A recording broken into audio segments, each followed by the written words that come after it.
Assalamualaikum warahmatullahi wabarakatuh. Perkenalkan, saya perwakilan dari kelompok 4 ingin mempresentasikan tugas yang berjudul Asuhan Kebidanan pada Perempuan dan Anak dengan Kondisi Rentan, yaitu permasalahan ekonomi.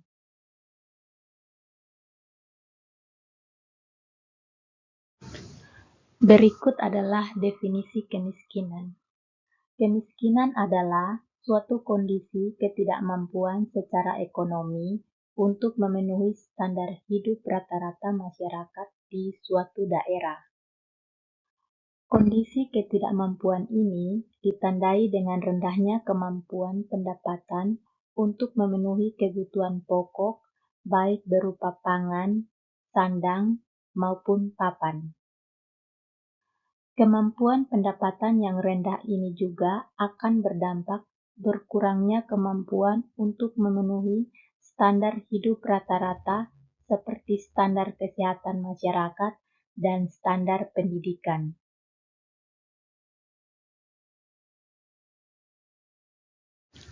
Berikut adalah bentuk dan jenis kemiskinan. Kemiskinan dibagi menjadi 4 bagian. Yang pertama adalah kemiskinan absolut. Kemiskinan absolut adalah suatu kondisi di mana pendapatan seseorang atau sekelompok orang berada di bawah garis kemiskinan sehingga kurang mencukupi untuk memenuhi kebutuhan standar untuk pangan, sandang, kesehatan, perumahan, dan pendidikan yang diperlukan untuk meningkatkan kualitas hidup. Yang kedua adalah kemiskinan relatif. Kemiskinan relatif diartikan sebagai bentuk kemiskinan yang terjadi karena adanya pengaruh kebijakan pembangunan yang belum menjangkau ke seluruh lapisan masyarakat sehingga menyebabkan adanya ketimpangan pendapatan atau ketimpangan standar kesejahteraan. Daerah yang belum terjangkau oleh program-program pembangunan seperti ini umumnya dikenal dengan istilah daerah tertinggal. Yang ketiga, kemiskinan kultural. Kemiskinan kultural adalah bentuk kemiskinan yang terjadi sebagai akibat adanya sikap dan kebiasaan seseorang atau masyarakat yang umumnya berasal dari budaya atau adat istiadat yang relatif tidak mau untuk memperbaiki taraf hidup dengan tata cara modern. Kebiasaan seperti ini dapat berupa sikap malas, pemboros, atau tidak pernah hemat, kurang kreatif, dan relatif pula bergantung pada pihak lain. Yang keempat, kemiskinan struktural. Kemiskinan struktural adalah bentuk kemiskinan yang disebabkan karena rendahnya akses terhadap sumber daya yang ada, pada umumnya terjadi pada suatu tatanan sosial budaya ataupun sosial politik yang kurang mendukung adanya pembebasan kemiskinan. Berikut ada beberapa pengaruh kemiskinan terhadap masyarakat. Pengaruh yang pertama adalah angka kematian yang tinggi. Salah satu dampak kemiskinan adalah angka kematian yang tinggi. Hal ini karena masyarakat yang hidup di bawah kemiskinan biasanya tidak mendapatkan akses untuk mendapatkan kesehatan yang memadai, sehingga menyebabkan tingginya angka kematian pada masyarakat yang hidup di bawah garis kemiskinan. Pengaruh yang berikut, kriminalitas meningkat. Kemiskinan seringkali dikait-kaitkan dengan tindakan kriminalitas. Tingkat kriminalitas yang meningkat menjadi salah satu dampak kemiskinan. Hal ini karena masyarakat yang kurang mampu lebih cenderung untuk melakukan apa saja demi memenuhi kebutuhan hidup. Dampak selanjutnya adalah sulitnya mengakses pendidikan. Hal ini karena biaya pendidikan yang tidak murah sehingga membuat masyarakat miskin kesulitan untuk mengakses dunia pendidikan. Pengaruh yang terakhir adalah pengangguran, yang semakin banyaknya masyarakat miskin yang tidak mendapatkan akses ke dunia pendidikan akan sulit untuk bersaing di dunia kerja, sehingga dampak kemiskinan yang satu ini dapat menyebabkan tingkat pengangguran yang semakin meningkat. Pembahasan selanjutnya adalah perempuan dan masalah pada kemiskinan. Yang pertama adalah gender, yaitu atribut dan tingkah laku yang dilekatkan pada perempuan dan laki-laki serta dibentuk oleh budaya. Dari sini muncul gagasan mengenai apa yang pantas dilakukan oleh laki-laki maupun perempuan. Budaya yang beranggapan perempuan merupakan makhluk lemah sehingga dipandang terbatas dalam melakukan sesuatu. Yang kedua, budaya patriarki, di mana setiap kekuasaan dalam masyarakat yang menganut sistem patriarki dikontrol oleh laki-laki. Perempuan hanya memiliki sedikit pengaruh dalam masyarakat atau bisa dikatakan tidak memiliki hak pada wilayah-wilayah umum dalam masyarakat. Mereka secara ekonomi, sosial, politik, dan psikologi tergantung pada laki-laki. Yang ketiga adalah perbedaan cara pandang di mana sebagai perempuan memang berbeda, namun juga sama dengan laki-laki. Ada kondisi umum yang membuat perempuan sama dengan laki-laki, namun ada juga kondisi khusus yang dimiliki perempuan yang membuat berbeda dengan laki-laki. Selanjutnya adalah aspek-aspek kemiskinan pada perempuan. Kemiskinan pada perempuan disebabkan oleh ketimpangan gender, seperti akses terbatas terhadap pendidikan, pekerjaan, dan sumber daya ekonomi, serta kesenjangan upah. Beban peran ganda dan norma sosial, patriarki sering membatasi peluang mereka untuk berkembang secara finansial. Selain itu, kekerasan berbasis gender dan kurangnya akses pada layanan kesehatan memperburuk kerentanan perempuan terhadap kemiskinan.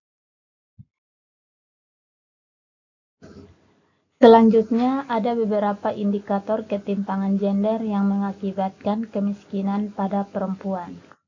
Yang pertama, perempuan bukan sebagai pengambil keputusan dalam keluarga, masyarakat, maupun negara. Yang kedua, perempuan seringkali terlibat dalam pekerjaan-pekerjaan pertanian yang tidak dibayar atau dibayar rendah. Yang ketiga, perempuan kurang memiliki akses terhadap pendidikan dan pelatihan. Yang keempat, perempuan mendapatkan gaji yang berbeda untuk jenis pekerjaan yang sama. Yang kelima, perempuan kekurangan modal untuk membangun usaha sendiri. Yang keenam, perempuan tidak punya hak atas tanah yang ditinggalinya karena tanah dan aset lainnya atas nama suami, bapak, dan saudara laki-laki. Yang ketujuh, perempuan lebih rendah pendidikannya daripada laki-laki karena asumsi bahwa perempuan setelah menikah akan menjadi ibu rumah tangga sehingga investasi untuk sekolah pada perempuan dianggap tidak menguntungkan. Kedelapan, kesehatan reproduksi perempuan belum dijadikan prioritas dalam pelayanan kesehatan masyarakat. Anggaran pemerintah bagi kesehatan dasar untuk posyandu dan puskesmas masih sangat rendah. Dengan keterbatasan posyandu dan puskesmas, maka perempuan miskin yang butuh pelayanan kesehatan reproduksi akan sulit untuk menjangkau. Yang kesembilan, perempuan selalu menjadi objek dari hubungan seksual yang tidak aman karena kontrol perilaku seksual ada di pihak laki-laki, sehingga perempuan sangat rentan terhadap penularan HIV atau AIDS dan penyakit menular lainnya. Hal ini berdampak pada penurunan kualitas dan produktivitas hidup perempuan.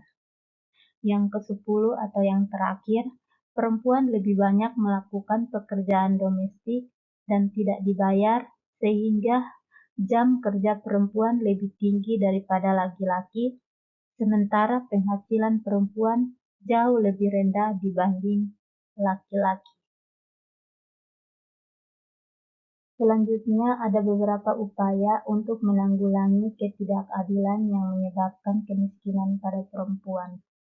Yang pertama, meningkatkan akses perempuan terhadap kesempatan kerja dan berusaha, pendidikan yang murah dan bermutu, pelayanan kesehatan umum dan reproduksi yang murah dan bermutu, sumber daya modal, bahan baku, pasar kerja, informasi, pengembangan teknologi bagi pengembangan usaha, pupuk murah, lahan pertanian, air bersih, serta keterlibatan dalam pengambilan keputusan dalam kelembagaan sosial, politik, eksekutif, dan yudikatif. Yang kedua, keterlibatan perempuan dalam mengontrol proses perencanaan, pelaksanaan, pengalokasian anggaran, dan memantau jalannya kebijakan dan program pengentasan kemiskinan. Yang ketiga, meningkatkan penerimaan manfaat dari program pengentasan kemiskinan, pada khususnya dan program-program pembangunan pada umumnya oleh perempuan. Berikut peran bidan dalam masalah kebutuhan khusus dengan masalah ekonomi.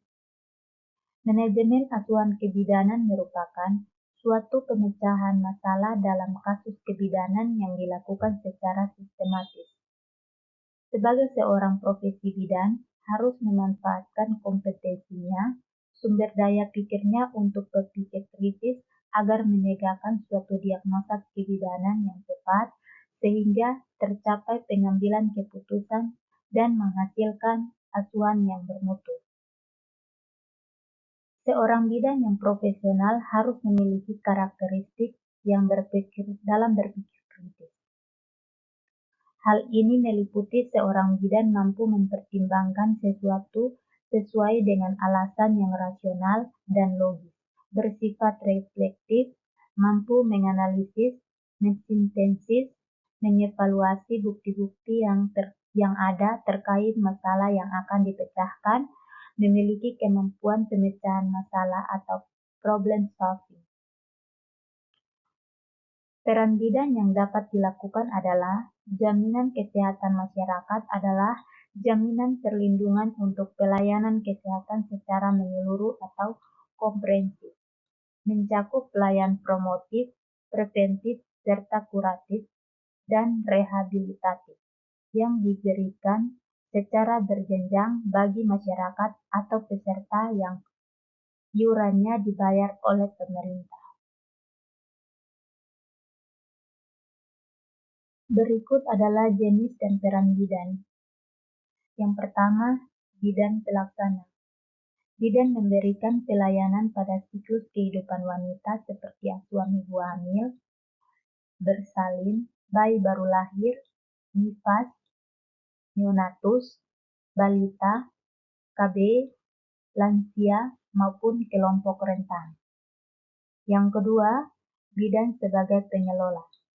Bidan sebagai pengelola mempunyai tugas yaitu pengembangan dasar kesehatan, mengembangkan pelayanan dasar di tempatnya, berpartisipasi dalam tim untuk melaksanakan program sektor lain seperti pembinaan dukun bayi, kader kesehatan, dan lain-lain. Yang ketiga, bidan sebagai pendidik, memberikan pendidikan dan penyuluhan kepada wanita atau pasien. Yang keempat, bidan sebagai peneliti. Bidan memberikan sumbang asih kepada pemerintah untuk meningkatkan kesehatan ibu dan bayi dalam bentuk penelitian, di mana penelitian tersebut dapat dipertanggungjawabkan sistematiknya.